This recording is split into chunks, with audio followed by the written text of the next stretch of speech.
നിരവധി പരീക്ഷണങ്ങളും ഈ കാലയളവിൽ നടന്നിട്ടുണ്ട്. കുറച്ച് വർഷങ്ങൾക്ക് മുമ്പ് നാഷണൽ ജിയോഗ്രഫി തയ്യാറാക്കിയ ഒരു വീഡിയോയിൽ ഇത് കൃത്യമായി വ്യക്തമാക്കുന്നുണ്ട്. പാരാനോർമൽ എക്സ്പേർട്ടായ മാർക്ക് എഡ്വേർഡ് കളിക്കാരുടെ കണ്ണുകൾ തുറന്നുവെച്ചും കണ്ണുകെട്ടിയും ഓജോ ബോർഡ് കളിപ്പിക്കുന്നു. കണ്ണ് തുറന്നു കളിച്ചപ്പോൾ ചോദ്യങ്ങൾക്ക് വ്യക്തമായി ഉത്തരം നൽകിയിരുന്ന ആത്മാവിന് കളിക്കാരുടെ കണ്ണുകെട്ടിയപ്പോൾ ആകെ സംശയം. ബോർഡ് കാണാനാവാത്ത കളിക്കാർ അക്കങ്ങൾ ചോദിക്കുമ്പോൾ അക്ഷരങ്ങളിലും അക്ഷരങ്ങൾ ചോദിക്കുമ്പോൾ അക്കങ്ങളിലും ചിലപ്പോഴൊക്കെ ബോർഡിലെ ബ്ലാങ്കായ സ്പേസുകളിലുമാണ് പ്ലാൻചെറ്റ് വയ്ക്കുന്നത്. ഇവിടെ അദ്ദേഹം ഇഡിയോമോട്ടോർ റെസ്പോൺസ് വിശദീകരിക്കുന്നു. ഇത്തരം കളികൾക്കായി തിരഞ്ഞെടുക്കുന്ന ബാക്ക്ഗ്രൗണ്ട്, ഇരുണ്ട മുറി, മെഴുകുതിരി വെളിച്ചം, നിശബ്ദത ഇവയെല്ലാം നമ്മുടെ മനസ്സിനെ ഒരു പ്രത്യേക അവസ്ഥയിൽ എത്തിക്കുന്നു. ഭയവും ഉത്കണ്ഠയും അതിൻ്റെ പാരമ്യത്തിലെത്തുമ്പോൾ നമ്മുടെ ഉപബോധ മനസ്സ് ഉണരുകയും ശരീരം അറിയാതെ പലതും പ്രവർത്തിക്കുകയും ചെയ്യുന്നു. ഓജോ ബോർഡിലെ പ്ലാൻചെറ്റ് ചലിപ്പിക്കുന്നത് ഇത്തരത്തിലാണ്. ഇത് നമ്മൾ തന്നെ ചെയ്യുന്നതാണെന്ന് നമുക്ക് മനസ്സിലാവുകയുമില്ല എന്നാണ് മാർക്ക് പറയുന്നത്. ഓജോ ബോർഡ് നിർമ്മിക്കപ്പെട്ട കഥയും ഓജോ ബോർഡിന് ഓജോ എന്ന പേര് ലഭിച്ച കഥയുമൊക്കെ ഇതിനെ ഏറെക്കുറെ ശരിവയ്ക്കുന്നുണ്ട്. ഉദാഹരണത്തിന് ഓജോ ബോർഡ് നിർമ്മിച്ചത് ചാൾസ് കെന്നാർഡ് ആണെന്ന് നമ്മൾ നേരത്തെ പറഞ്ഞുവല്ലോ. വീടിൻ്റെ അടുക്കളയിൽ ഇരിക്കുമ്പോൾ മുന്നിലുണ്ടായിരുന്ന ബോർഡിൽ ചായക്കപ്പ് വെച്ച് കളിച്ചുകൊണ്ടിരുന്ന കെന്നാർഡ് കളിയിൽ തൻ്റെ ശ്രദ്ധ കൂടുന്നതനുസരിച്ച് തൻ്റെ ഉപബോധ മനസ്സിൻ്റെ പ്രവർത്തനത്തിലൂടെ കപ്പ് ചലിപ്പിക്കുന്നതായി കണ്ടെത്തുകയും അതുവഴിയാണ് ഓജോ ബോർഡിൻ്റെ നിർമ്മിതിയിലേക്ക് എത്തിയതെന്നുമാണ് ഒരു കഥ. എന്നാൽ ശരിക്കും ഈസി റിച്ചി എന്നയാളാണ് ബോർഡിനെ ഇന്ന് കാണുന്ന രൂപത്തിൽ എത്തിച്ചതെന്നും അയാൾ ഇത് ചാൾസ് കെന്നാർഡിന് വിൽക്കുകയായിരുന്നു എന്നും വീജ ബോർഡ് സംഘങ്ങൾക്കിടയിൽ ഒരു കഥയുണ്ട്. അതേസമയം കെന്നാർഡ് ഈ ബോർഡ് തൻ്റെ കയ്യിൽ നിന്ന് മോഷ്ടിച്ചതാണെന്ന് റിച്ചി പിന്നീട് മാധ്യമങ്ങളോട് പറഞ്ഞു. സത്യം ഇതിലേതായാലും 1890 കെന്നാർഡിലൂടെയാണ് ഏലിയ ബോണ്ടും മറ്റുള്ളവരും ഓജോ ബോർഡിൻ്റെ ബിസിനസ് സാധ്യതകളിലേക്ക് എത്തുന്നത്. ആത്മാക്കളോട് സംസാരിക്കാൻ സഹായിക്കുന്ന മാധ്യമം എന്ന പേരിൽ ഇറക്കുന്ന ഈ കളി ബോർഡിന് എന്ത് പേര് നൽകും എന്നതായിരുന്നു അവർക്ക് മുന്നിൽ ഉണ്ടായിരുന്ന അടുത്ത വെല്ലുവിളി. നിലവിലുണ്ടായിരുന്ന ബോർഡുകളിൽ നിന്നും തങ്ങളുടെ ബോർഡിനെ വ്യത്യസ്തമാക്കുന്ന ഒരു പേര് വേണം. അത് കണ്ടെത്താൻ അവർ തിരഞ്ഞെടുത്തത് ഓജോ ബോർഡിൻ്റെ സഹായം തന്നെയായിരുന്നു. ഓയ് ജാ എന്ന ഫ്രഞ്ച് ജർമ്മൻ വാക്കുകളിൽ നിന്നാണ് ഓജോ ബോർഡ് എന്ന വാക്കിൻ്റെ ഉത്ഭവം. അതല്ല, ഈജിപ്ഷ്യൻ ഭാഷയിൽ ഗുഡ് ലക്ക് എന്ന് അർത്ഥം വരുന്ന വീജ എന്ന വാക്കിൽ നിന്നാണ് അവർക്ക് ഈ പേര് കിട്ടിയത്. ഈ രണ്ട് വാദങ്ങളെക്കാളും ജനങ്ങൾ വിശ്വസിക്കുന്നത് ഓജോ ബോർഡിലൂടെ ചാൾസ് കെന്നാർഡും ഏലിയ ബോണ്ടും ഒരു സ്പിരിച്വലിസ്റ്റിൻ്റെ സഹായത്തോടെ വിളിച്ചു വരുത്തിയ ആത്മാവ് തന്നെ പറഞ്ഞു കൊടുത്ത പേരാണ് ഓജോ എന്ന കഥയാണ്. ആ കഥ ഇങ്ങനെയാണ്. 1890 ഏപ്രിൽ 25-ന് ചാൾസ് കെന്നാർഡും ഏലിയ ബോണ്ടും ചേർന്ന് സ്പിരിച്വലിസ്റ്റായ ഹെലൻ പീറ്റേഴ്സ് നോസ്വാർഫിയുടെ സഹായത്തോടെ ഒരു ആത്മാവിനെ വിളിച്ചു വരുത്തുന്നു.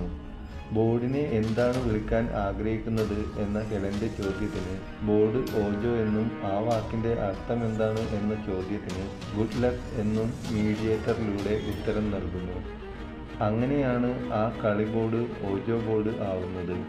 സംസാരിക്കുന്ന ബോർഡുമായി ബന്ധപ്പെട്ട് ബോണ്ടിന് എഴുതിയിരുന്ന കത്തുകളിൽ തൻ്റെ മരുമകൾ കൂടിയായ ഹെലൻ പീറ്റേഴ്സിനെ സ്ട്രോങ് മീഡിയം എന്നാണ് കെന്നാർഡ് വിശേഷിപ്പിക്കുന്നത്.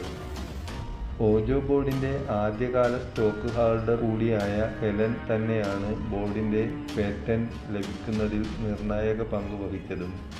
ഭൂതവും ഭാവിയും പറയുന്ന ബോർഡിൻ്റെ പ്രവർത്തനത്തെക്കുറിച്ച് സംശയം പ്രകടിപ്പിച്ച പേറ്റന്റ് ഓഫീസറുടെ പേര് അയാളുടെ മുന്നിൽ വെച്ച് തന്നെ ഓജോ ബോർഡ് ഉപയോഗിച്ച് കണ്ടുപിടിച്ചാണ് ഹെലൻ ബോർഡിൻ്റെ പേറ്റന്റ് സ്വന്തമാക്കിയത്.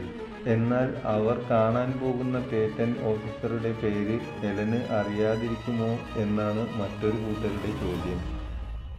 അപ്പോൾ ഹെലൻ കണ്ടെത്തിയ ഓജോ എന്ന പേരോ? അതിന് പിന്നിൽ കളിച്ചത് ഹെലൻ്റെ സബ്കോൺഷ്യസ് മൈൻഡാണ് എന്നാണ് ടോക്കിംഗ് ബോർഡ് ഹിസ്റ്റോറിക്കൽ സൊസൈറ്റിയുടെ ചെയർമാനും ഓജോ ബോർഡ് സ്പെഷ്യലിസ്റ്റുമായ റോബർട്ട് മാർച്ച് പറയുന്നത്.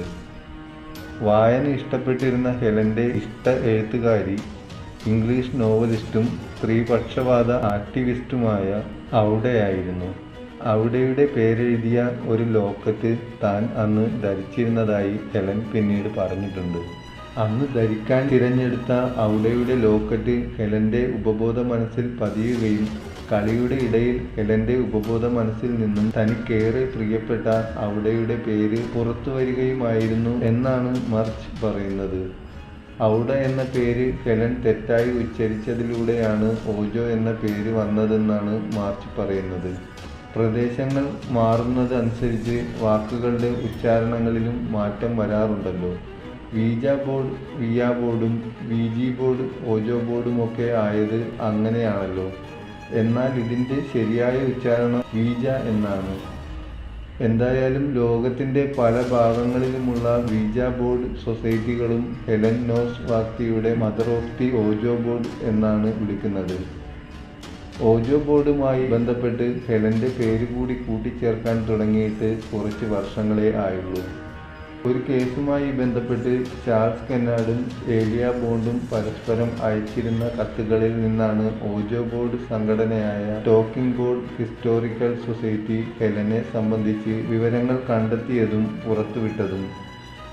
രസകരമായ മറ്റൊരു സംഗതി, ഓജോ ബോർഡിന്റെ പേരിനായി ഹെലൻ ആത്മാവിനെ വിളിച്ചു വരുത്തി എന്ന് പറയപ്പെടുന്ന ആ കെട്ടിടം ഇപ്പോഴും യുഎസിലെ 529 N ചാൾസ് സ്ട്രീറ്റിൽ ഉണ്ട് എന്നതാണ്. അങ്ങനെ പേരും പേറ്റന്റും കിട്ടി ബോർഡ് നിർമ്മിച്ചു തുടങ്ങിയത് കെന്നാർഡ് ആയിരുന്നുവെങ്കിലും 19-ാം നൂറ്റാണ്ടിന്റെ തുടക്കത്തോടെ അദ്ദേഹം കമ്പനി വിട്ടു. അതോടെ കെന്നാർഡിന്റെ കമ്പനിയിലെ ജോലിക്കാരനായ വില്യം ബോർഡുകളുടെ നിർമ്മാണം ഏറ്റെടുത്തു. അങ്ങനെയാണ് കെന്നാർഡ് നോവൽറ്റി കമ്പനി ഓജോ നോവൽറ്റി കമ്പനിയായി മാറിയത്. 1901 വില്യം ഓജോ എന്ന പേരിൽ സ്വന്തം ബോർഡുകൾ നിർമ്മിക്കാൻ തുടങ്ങി. 1920 വരെ അത് വളരെ ജനപ്രിയമായി തന്നെ തുടർന്നു. ഏകദേശം 2 മില്യണിലധികം ഓജോ ബോർഡുകളാണ് ഈ കാലയളവിനുള്ളിൽ ലോകത്താകമാനം വിറ്റഴിക്കപ്പെട്ടത് എന്നാണ് കണക്കുകൾ പറയുന്നത്. ഇതിൽ നിന്ന് തന്നെ മനസ്സിലാക്കാം ഓജോ ബോർഡിന് അക്കാലത്തുണ്ടായ ജനകീയത. 1966 ഫുൾഡ് ഓജോ കമ്പനി പാർക്കർ ബ്രദേഴ്സിന് വിറ്റു. കമ്പനികളും കാലങ്ങളും മാറിയിട്ടും ഓജോ ബോർഡിനെ ചുറ്റിപ്പറ്റിയുള്ള കഥകളും കൗതുകങ്ങളും മാത്രം ഇപ്പോഴും മാറ്റമില്ലാതെ തുടരുന്നു. ലോകത്തിലെ ഒരേയൊരു ഓജോ ബോർഡ് മ്യൂസിയമായ അമേരിക്കയിലെ സെയിലം വിച്ച് ബോർഡ് മ്യൂസിയത്തിൻ്റെ ഉടമയായ ജോൺ കോസിക് പറയുന്നത്, ആ മ്യൂസിയത്തിലെത്തുന്നവർ ഏതോ പ്രേതബാധ പിടിച്ച വീട്ടിലേക്ക് എന്ന പോലെയാണ് മ്യൂസിയത്തിലേക്ക് കയറുന്നത് എന്നാണ്.